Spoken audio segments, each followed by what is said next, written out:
Om Swastiastu, Assalamualaikum warahmatullahi wabarakatuh, Shalom, nama budaya, dan salam sejahtera bagi kita semua.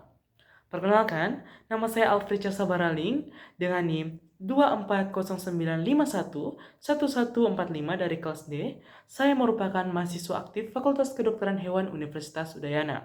Adapun pada kesempatan kali ini, saya akan membahas salah satu topik dari CBL 2 dari mata kuliah Ilmu Penyakit Bakteri dan Jamur Veteriner, yaitu Leptospirosis dengan judul Leptospira intergens, penyebab zoonosis dari air tergenang.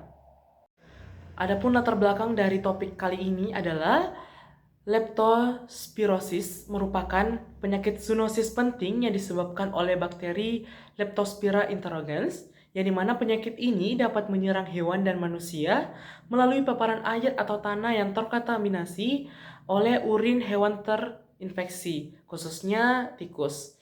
Di Indonesia, sebagai negara tropis dengan curah hujan yang tinggi dan kondisi lingkungan yang lembab, sangat mendukung keberlangsungan hidup bakteri ini. Sehingga penyakit ini masih menjadi masalah dari kesehatan masyarakat dan veteriner karena menyebabkan kasus pada manusia dan kerugian ekonomi di sektor peternakan. Selanjutnya, saya akan membahas tentang salah satu kasus yang saya angkat pada topik kali ini, yaitu selama musim hujan tahun 2025, Dinas Kesehatan Yogyakarta melaporkan lebih dari 100 kasus leptospirosis dengan beberapa di antaranya berakibat fatal. Di mana kasus ini banyak terjadi setelah banjir, di mana warga terpapar air tergenang saat membersihkan rumah dan bekerja di sawah.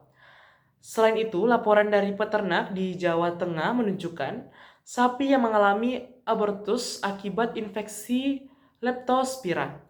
Nah, kasus-kasus ini menegaskan bahwa leptospirosis tidak hanya mengancam manusia, tetapi juga produktivitas dari hewan ternak di Indonesia. Nah, langsung saja kita akan menuju ke pembahasan, yang dimana Leptospira interrogens adalah bakteri Spiroceata yang tipis, spiral, dan sangat motil. Yang dimana bakteri ini dapat bertahan hidup di air dan di tanah lembab selama berminggu-minggu. Adapun reservoir utamanya adalah hewan pengerat termasuk tikus, yang dimana mengeluarkan bakteri melalui urin tanpa menunjukkan gejala yang klinis. Adapun penyebaran dari penyakit ini adalah yang pertama, untuk sumber infeksinya adalah urin hewan terinfeksi, dan untuk cara masuknya bisa saja melalui luka kulit, mukosa mulut, ataupun juga konjungtiva. Nah, pada penyakit ini juga memiliki dua fase, yang dimana fase pertama adalah fase leptospiremia, yang dimana bakteri akan menyebar melalui darah, dan yang fase yang kedua adalah fase imun, yang dimana antibodi akan mulai terbentuk dan bakteri akan menetap di ginjal. Untuk gejala klinisnya ini ada dua. Jika terpapar pada manusia, akan terjadi demam tinggi, nyeri otot betis, ikterus, gagal ginjal, dan pada kasus berat disebut dengan Wales disease. Dan untuk pada hewan, akan terjadi abortus, penurunan produksi susu, kelemahan, dan kematian mendadak pada hewan muda. Adapun upaya yang dapat kita lakukan untuk memecahkan dari masalah ini, yaitu pencegahan leptospirosis memerlukan kerjasama antara lintas sektor, yaitu masyarakat, tenaga medis, dan juga dokter hewan. Edukasi, pengendalian lingkungan, serta deteksi dini sangat penting untuk menekan kasus ini. Nah, langkah-langkah apa saja yang kita lakukan untuk pencegahannya? Yang pertama, yaitu mencegah kebersihan lingkungan dan menghindari genangan air. Yang kedua, menggunakan alat pelindung diri saat bekerja di area berisiko. Yang ketiga, melakukan vaksinasi pada hewan ternak dan peliharaan. Yang keempat, mengendalikan populasi tikus sebagai reservoir utama. Dan yang terakhir, melaporkan kasus segera untuk dilakukan surveillance dan tindakan cepat. Langsung saja kita ke kesimpulan, yang dimana Leptospira interrogens merupakan bakteri zoonotik berbahaya yang dapat bertahan di lingkungan lembab dan air tergenang.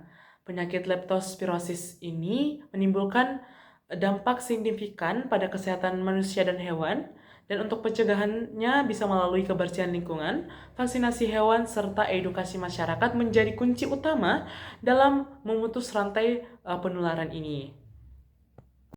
Adapun saran yang saya dapat berikan yaitu yang pertama, dapat meningkatkan kesadaran masyarakat terhadap bahayanya leptospirosis.